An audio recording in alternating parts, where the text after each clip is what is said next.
Summoned through the dimension of sound, people explore the musical world which they believe to be true.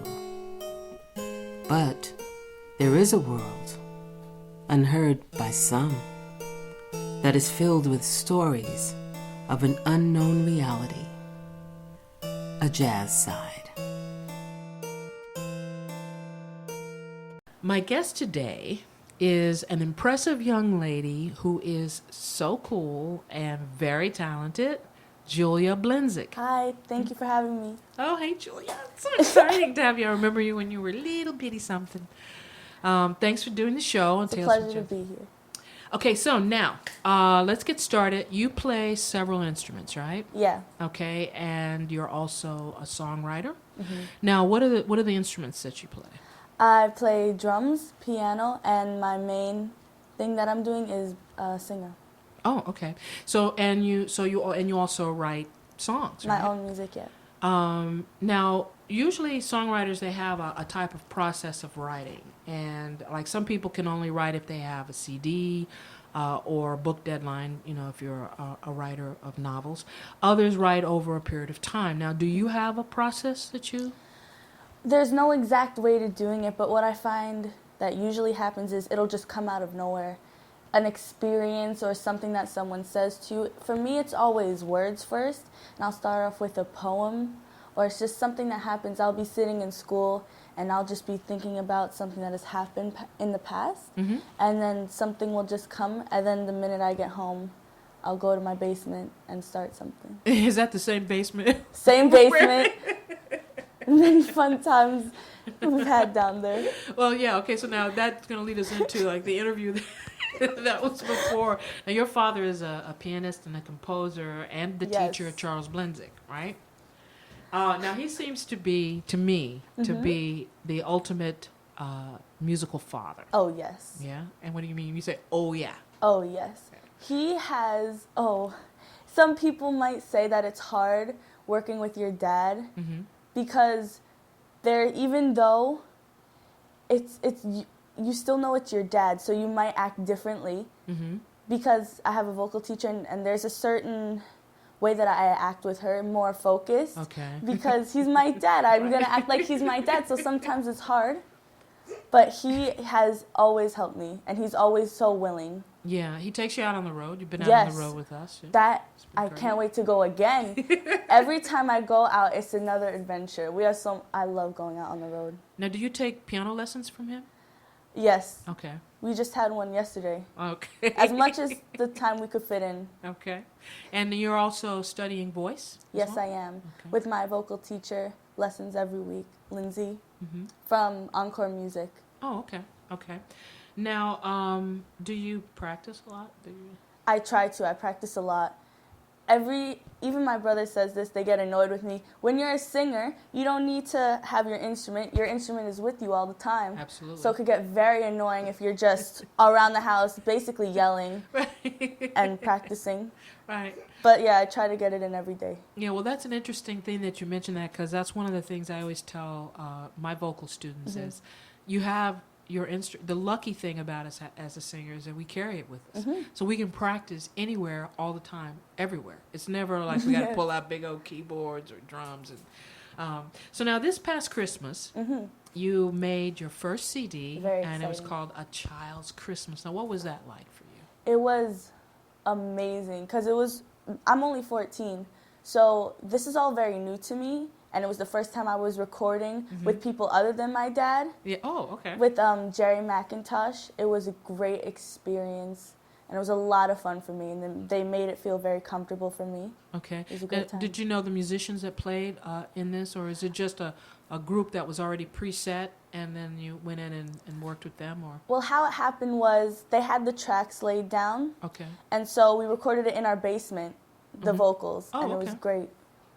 Cool. So that made it a little bit more comfortable. Very comfortable, because it's in my own home. Yeah. So you seem always so excited about music and singing. Yeah. And, now, with all that piano lessons and vocal lessons, and that's a lot You know, there's a lot to keep together. School, performing, etc. All of that. I mean, it really is. How do you do that? How do you? What is, you know, for your schedule? Do you plot out your schedule, or do you just go running and go, hey, whatever, I'm gonna do this? I think that it's important to have balance. You have to balance out everything. The time that you spend with your friends hanging out, the time that you spend practicing, the time you have the schoolwork, and sometimes you have to sacrifice going out to work. Okay. And it's important to have your discipline. And always, you'll do homework. I don't really get that much homework, so it's not a problem. Yet, right? Yet. Oh, it's about to come. But it's just important to make sure you get everything in. But I don't really sit down and say, okay, actually sometimes I do. If I'm feeling very anal that day, I'll be like, okay, so I'm going to wake up at 6:04, get 5 minutes to chill and watch TV. Then I'm going to get ready to go to school, come back at 3:30 when I get out. I'll be home by 3:42. Sometimes I'll be very exact and try to make it, but it doesn't always work out. Right. Sometimes no, you have I like to, that, though, yeah. too. I schedule out, you know, my hours and when I'm going to... Now, do you find that are your friends, like, supportive of this when you do? Like, when you say, I can't hang out because I really want to work on this. Do you have friends that are supportive like that, or... It's funny that you say that because just the other night, my friend Gabby, she's my best friend, but she lives in Long Island. So she has been trying to sort of get into music because she's a music lover. There are some people who like to listen to music, and there are people who really appreciate the work that goes into making it. There are not a lot of people who really understand the work that goes into making it. Right. And she's one of the people who really appreciates words and the lyrics of songs and all the work that goes into it. So she's very supportive of this, and we were recording yesterday, just trying some stuff out, and it's cool. But some of my other friends, again, I'm 14, I'm a freshman in high school, and so not a lot of the kids that I hang around with have focus. They're just sort of loose. With me, or with other kids my age who want to go into this industry, it's hard because we're very different from them. We have a focus, and it takes up most of the time. So if sometimes I go and I can't go out with them, and they're gonna go to the movies or something, sometimes I'll say no, I can't go, and they'll say, but you worked already yesterday. I said, but it's an everyday thing. Right. Yeah, it does separate you, and it can be isolating to some. I know as a child growing up, and I started singing at 2 years old. I knew when I was 2 years old I wanted to be a singer, and so I did. I played in clubs at 7 and 8 years old, and so all my focus was always on music and creating that. And it does create something with you where you just kind of think differently, and your priorities are different. But it pays off. Yeah. It does pay off. And you can see that because your father is a successful musician, and you see through him the amount of work and dedication. And I think, do you think that that's helpful for kids when they're like having at least something to look at, you know, like a parent or something too? Every morning, because I tend to wake up later on the weekends, every morning when I wake up, I'll hear him practicing, and it just makes me more motivated because after he gets up the piano, I'm right next in line, and then I start. It's great to have him there. Wow.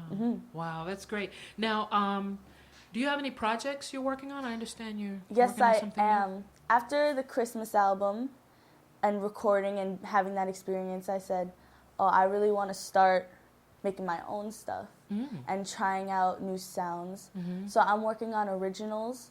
I have 3 ones that are solid that I really like, and I'm just always going to keep working on originals. So when do you see finishing that project? Like, when do you think you're going to have that CD out? In 2015 or? Hopefully soon, but I feel like since me and my dad are such perfectionists, it will never really be finished. There's always going to be something else to add, something else to correct, vocals to be redone. Right, well, you got to let it go at some point, right? Some point. Okay, so now, are you ready to walk into the basement with me? Yes, I think so. Okay. Now, tell us, first of all, you're doing great. Thank you. Absolutely great. This is a great, fun interview. So, okay, tell us about someone you've worked with who was a little frightening to you, but in a good way. So, growing up around my dad, he has prepared me by disciplining me and yelling at me. But that's okay, because he's prepared me for anything that could happen when starting out in this industry. And so I remember I was so scared, even though I was recording in my own home. I remember how I got on the Christmas gig. It's the best story. I'm going to tell if that's okay. Okay, great. Jerry McIntosh, who I've known for quite a long time because he works at SUNY Purchase where my dad teaches. Okay. So one day he came over and he was going to work on some of his projects with my dad. And I said, "Ayo, Jer, you want some Fruit Loops?" He said, "Yes, that's just what I need. I would love some Fruit Loops." So I said, "I got you." So I got out the bowl. I put in the Fruit Loops, cereal first, not the milk, because you can't put in the milk first. You have to put it in second. And he starts eating. He said, "Hey, Julia." I said, "Hey, Jerry." He said, "I have this cool project." Oh. I said, "Oh, what is it?" He said, "I'm looking for someone to sing on this Christmas album."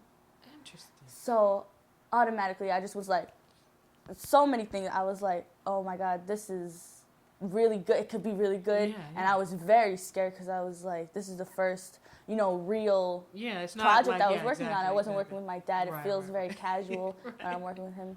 And I remember the first day of recording, I remember the night before my dad was putting me to sleep, I said, "Dad, I don't know if I'm ready. I felt prepared, but it felt all very new." So the day of recording, I was very scared. It was a great session though. Yeah. Because Jerry felt like family. And it was scary because it's something that you were not familiar with. Now, did you think that there could be a possibility that you may let Jerry down? Or? That was rushing through my head the whole time because Okay. the last thing I would want to do, because he picked me. Right. I felt very like, wow, this is like my first, I didn't want to let anyone down. Yeah. That's the whole time. I was trying not to focus on that, Yeah. but it's kind of impossible not to focus on it because at that time I think I was 12 and 13. Right. And so I was very young. I'm still young, Right. 14. Right. Yeah. But I love it. it was very weird because the whole time I was thinking, I just wanted to put something out there that I was going to be very proud of. And I Right, think I did that. Yeah, I think you did too. I'm It's very proud of that. really nice. It's Thank you. a child's Christmas. Kids' Christmas. A kid's Christmas. Oh, I have it written down here as a child's Christmas. It's a Either beautiful or. cover. Did you design the cover? No, there was actually a huge process in what the cover was going to be because we were already a year late with the Okay. of it coming out because of the Sandy storm. Okay. Yeah. John Clatcher, who plays guitar on it and produced it, his house got destroyed, so it would put us back a year late. So when we were picking it out, it all felt very rushed. But I forget what the girl's name is. Amy something. Amy, Right. great person. She designed it, and it's beautiful. Yes, it really is, and it will be on our website because I'll have it featured there, and people can listen to some samples of it and purchase it. If you would like, I'd love for you to purchase it on Amazon, iTunes. We also have samples of it on YouTube. Yes. Google Julia Blenzig, and you could hear a little bit of it. And that's all going to be in the blog that I write about you as well. So we'll make sure we have all that information. Okay, so now the second question. What is the scariest work, like in any medium, like painting, photographs, books, movies? Is there anything in those? Yes. Yeah.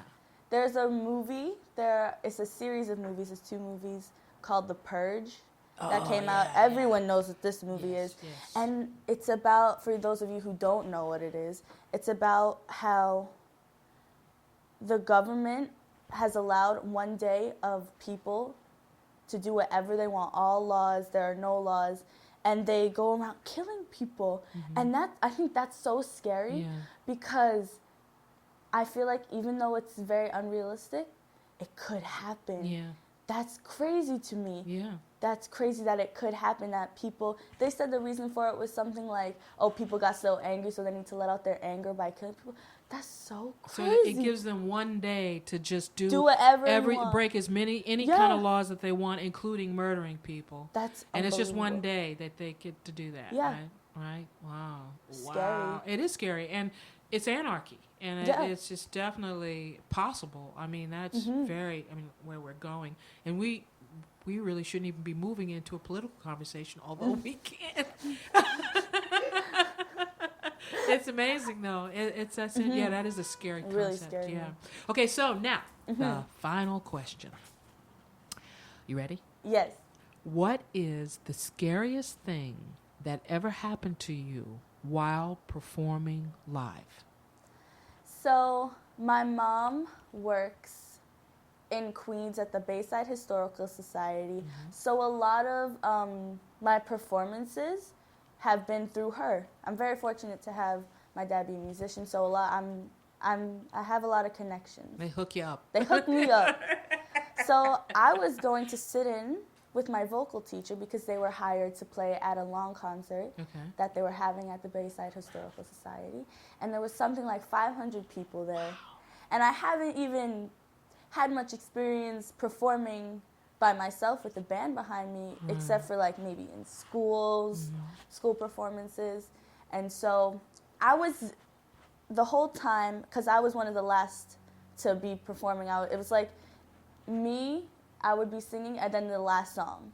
So it was sort of the finale. And I was playing a song, Rolling in the Deep by Adele, and I never really practiced it with them. I've only gone over it with my dad, who's helped me with the form of the song, but I never did it with her and her band. And I felt a lot of pressure because, not really pressure, but just I wanted to get it right. I wanted it to do good because I feel like every time you have a chance to perform, it should always be your best because you never know who's going to be out there. That's true. So I went on, and it wasn't that big of a mistake, but I was just so scared because there was a lot of people, and I feel like it's harder to perform in front of people that you know instead of people that you don't know. And I knew a lot of people that were in the audience. My mom, a lot of friends came. So it was hard, but I got over it. It was scary. It was scary. But I did it. Yeah, and when it is just an interesting point that you make. People that you know, it is harder. Because strangers, I guess we don't care as much about what they think of us. Yeah, because we have no connection to them. Exactly. It's like, whatever. I'm not going to see you again. But, like your parents or something, you got to live with them. You have to live with them. Every day, go to school with your friends and stuff. Yeah, it's pretty intense. Well, you have been an amazing guest. Thank you so much. And I appreciate you doing the show. I appreciate you having me. So we will hear more from Julia Blenzig. We'll be able to check out her Christmas CD on my blog that I write accompanying Tales from the Jazz Side. So we'll see you again, right? Thank you so much. All right, you'll darling. Be seeing me. Okay, cool. And that wraps it up for us on Tales from the Jazz Side in our Spotlight edition.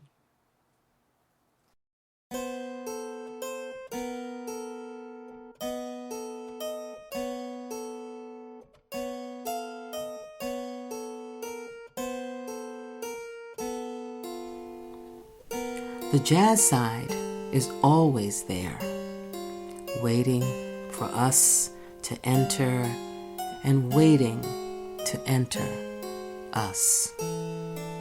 So, until next time, unplug your ear holes, for you never know what worlds may be waiting for you.